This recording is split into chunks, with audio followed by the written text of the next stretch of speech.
Hi, everybody. My name is Wendy Williams, and I am honored and delighted to have the opportunity to share a message that has been in my heart for some time.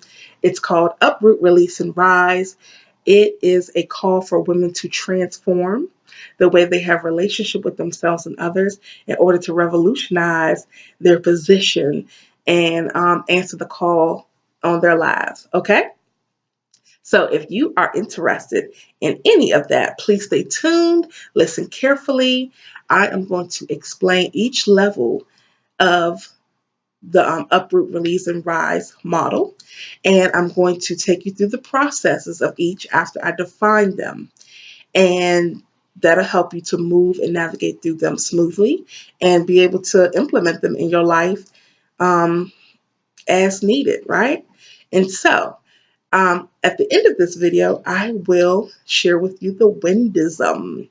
The Windism pretty much is Wendy Wisdom meshed together, and that is the name that I go by, Wendy Wisdom, because I am a wisdom seeker. I am always seeking out greater understanding in the wisdom that we are to receive from various life experiences, whether they are good, bad, or ugly.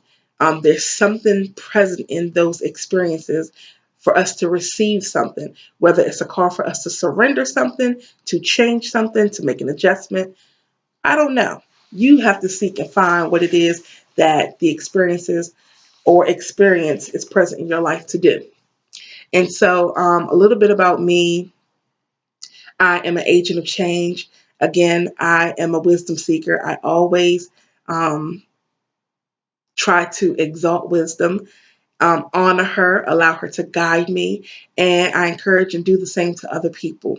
I felt led to encourage people on a broader level than I currently have been doing, and this right here is one way to do that. And so that's why I'm here to share the message: uproot, release, and rise. So if you're ready, let's go. Okay, uproot is defined as to remove violently, to destroy, or eradicate by the roots. Another definition states to uproot, to remove upward, or as if by the roots. And so I kept asking myself, out of all the definitions I saw, why does it keep using the word root as it describes the word uproot? And I just believe it's directing us to look at the root of our issues. The root is the root causes of a thing. It's the basic source, it is the origin and cause of something. And so I believe with this work, you're going to have to be ready to call a thing. You're going to have to get out a sheet of paper and write down what the roots are behind some of the areas that you are struggling in. For instance, roots can be anger, guilt, shame, sadness, rejection, abandonment, abuse, neglect, um, depression, unforgiveness, stress, and a very important one is fear, because we all experience it at some level and some time in our life, and we got to get to the root cause of what causes us to feel fear. What is behind it? What's the trigger? And I believe once you're able to write it down and really look at it, identify the feelings you've had from the experiences that are keeping you in bondage, that are keeping you stuck, then you are able to release it, because all our soul wants is to be heard. Okay. And so if you can say, this experience hurt me, this experience left me feeling broken, this experience or this relationship has done XYZ, or when I do this, I'm affirming that I should feel ashamed. You have to be honest with yourself, right? And so when you do that, then you can move forward and go on to the next phase. But I will also tell you that when you're uprooting something, keep in mind that there's a part of us that does not want us to get well. Okay, there's a part of us that has benefited from holding on to these self-defeating emotions and roots. So allow me to be a root stimulator real quick, and not hear root stimulator, but a root stimulator to let you know that you're going to have to strengthen those things. You're going to have to put a reframe on those thoughts that are keeping you stuck. Detach from your story. Give it new meaning so that it doesn't affect you and control you as it used to. Okay? Because we're rising above. All right? Stay with me. And so we're on to phase 2 of this message, which is the release phase. So to release is defined as to be freed from confinement, obligation, bondage, and pain. And another definition says to be freed from anything that restrains you. I mean, just those words alone are powerful. To be free from confinement, bondage, obligation, and pain, and anything that restrains you. That right there, that's it. That's the message right there. That is powerful. Okay? What is it about your past that is keeping you in confinement, in emotional and mental confinement? What is keeping you in bondage? Okay? The story that you have given to your experiences are keeping you in bondage. It's keeping you stuck. It's keeping you attracting the same spirits. Spirits know spirits. If you keep attracting men that only want to take advantage of you, you have to ask yourself, how are you contributing to that? What is it on the inside of me that is making me vulnerable to men who want to prey on me and not pray for me? Okay? Just do the honest work. And the release phase is a crucial part of this journey, because you have to call a thing, right? You have to be honest. Like I just said, you have to ask yourself, why am I attracting this type of partner? What is it that I am giving out that causes people to do a certain thing to me? Because you play a part in this also. That's why if you get to the root cause of things, you'll be more conscious. You'll be more aware of what it is that you are giving off yourself. Okay. And so also in the release phase, as you're getting freed from some things and detaching from your story, also, this is where you have to set boundaries with people. You have to first set a boundary with yourself. Be honest. I cannot tolerate, accommodate, or entertain certain things anymore. I can't go to certain places and be around certain people anymore. I can't go to a family gathering and half the room is speaking to each other. The other half don't even want to talk to each other. It's just certain things that are draining your spirit. What are you going to do about it? If you know that it's not adding to you, what are you going to do about it? Make the adjustment or adjustments and move forward. And so the other piece to the release phase, you have to meet people where they are and be prepared to leave them there. Okay? So when you meet a person where they are, that is you being mature enough to see them for who they are, be honest about who they are. Not who you would like them to be, not who they were when you met them long time ago, but who they are. When a person shows you who they are, believe them the first time, okay? And so once you're honest about who they are and what they contribute to your life, just be clear about that. And then when I say be prepared to leave them where they are, you have to be prepared to be honest with yourself. This person is not changing. We've had countless conversations as to what I need in order for me to feel safe or secure in this friendship or this relationship. They are not ready to change. Some people don't have the capacity to change because people have allowed them to just run amok forever. So they look at you like, who are you to tell me that, you're not going to accommodate and tolerate my behavior? I'm me. I'm not changing. So you have to be mature enough to accept that. They're not ready to change. This is who they are. I don't have to accept it. I don't have to entertain it. I can limit my interaction with them. You're right. You don't have to change. But what you are going to do is understand that I accept that, but you're going to accept the fact that I don't have to accommodate, tolerate, or entertain you and your behavior any longer. Period. You have to be ready to let your no be no and your yes be yes. You don't have to explain why it is you're setting your 18th boundary. You don't have to explain that. They know what the issues are. Stop re traumatizing yourself and stressing yourself out, trying to hope and wait and have unrealistic expectations for people who are just not there. They're not ready to change. Stop forcing it. It's hard enough to change ourselves. Who do you think you are to try to change somebody? Okay? No matter what you do for a person, if they're not ready to change and to make some adjustments, nothing you do is going to push that person forward. They just have to be ready to do it themselves. Period. And don't feel bad. It doesn't mean they love you any less. But in actuality, if you really sit back and thought about this person and who they are to themselves and who they are to the people closest to them, you should not feel any kind of way. Because if you pay attention, you would see that they probably treat their mother or those closest to them the same way. And so sometimes we overlook that when we have feelings involved, when we care about our friends, our family members, or whoever the person or situation may be, we get blind to certain things.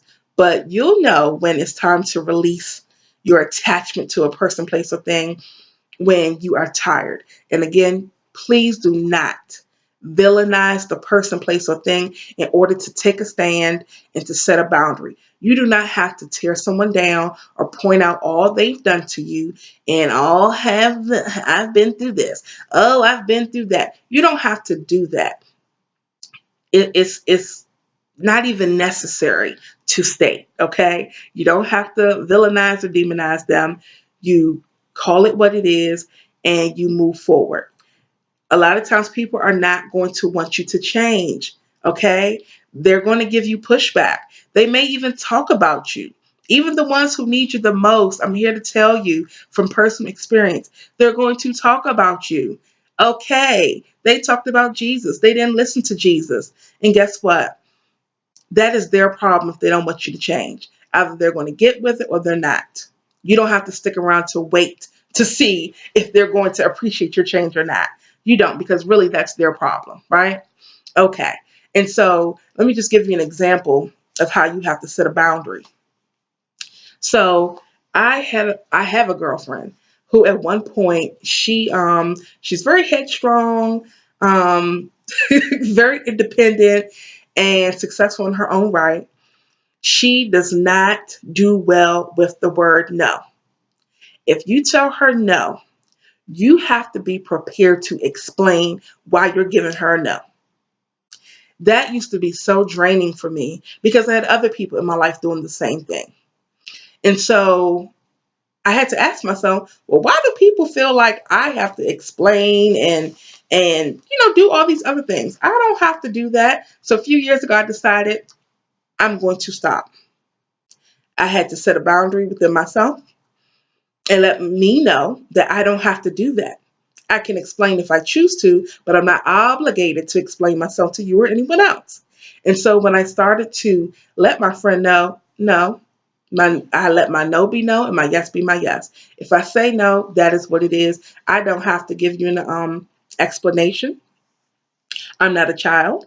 And I leave it as that. Now, yes, it was difficult. She didn't appreciate it. Yes, we had arguments. But guess what? At the end of the day, I stood my ground and I did not offer an explanation because I did not have to. It's draining. What it does is forces people to make up stories or to become angry. And then you guys are quarreling about nonsense.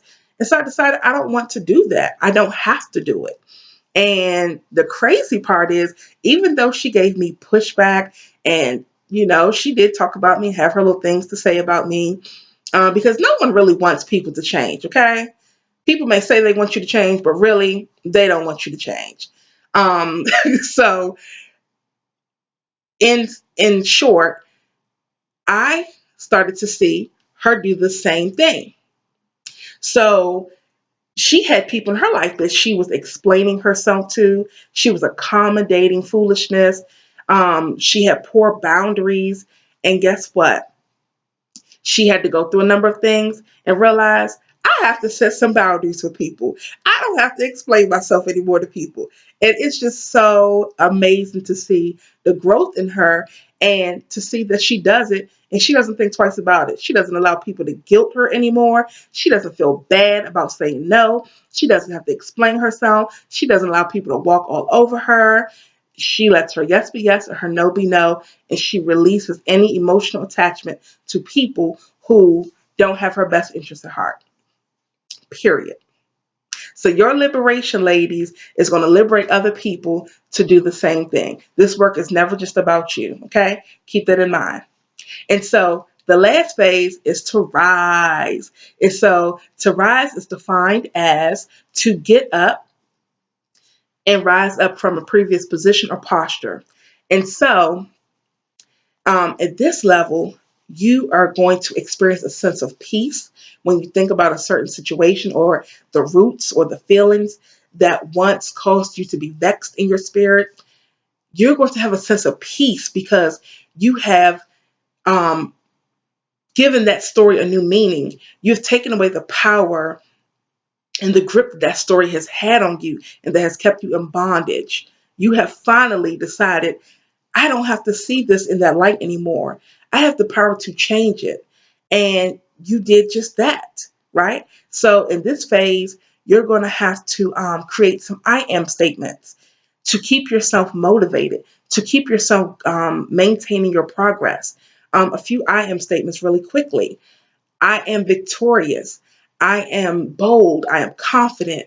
I am a victor.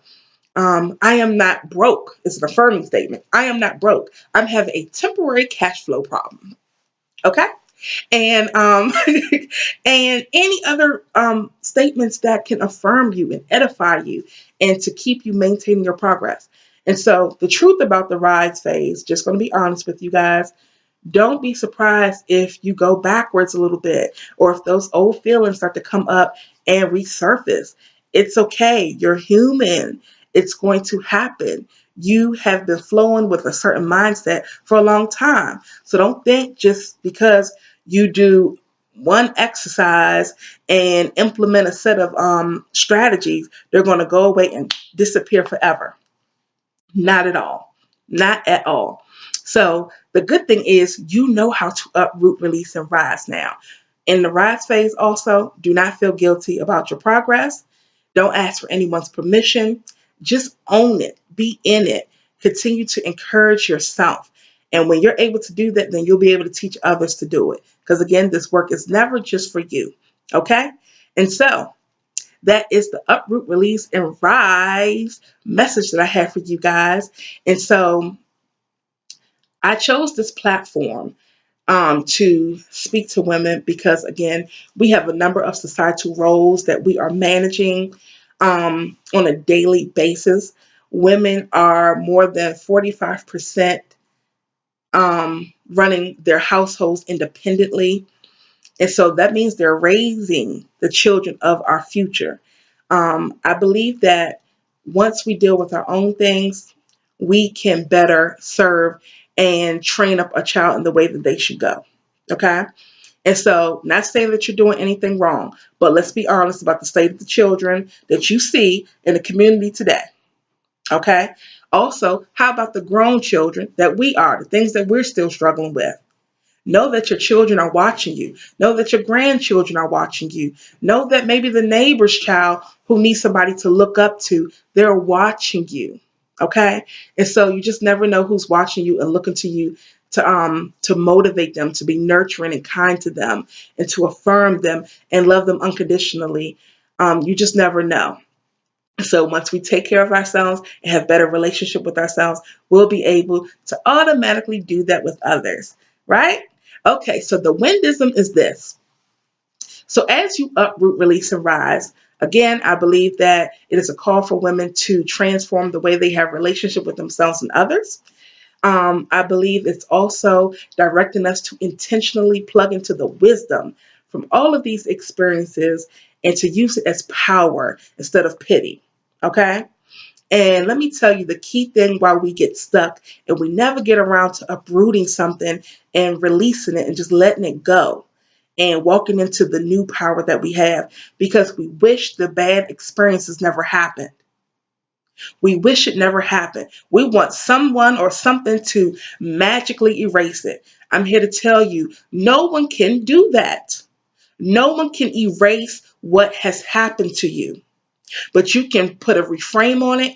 You can detach from the story. You can disarm it and disconnect the power that it has over you if you do this work. If you uproot, release, and rise. Be honest with yourself. Love yourself. You are valuable, even if no one confirms it for you. Even if people try to continue to treat you poorly, set your boundaries and know that you have greatness inside of you. You are valuable. You are victorious, and you can change your life at any given time in the way you see yourself and allow others to have relationship with you. But you have to be ready and willing to do it. So that is the Windism for this message. Thank you all for listening.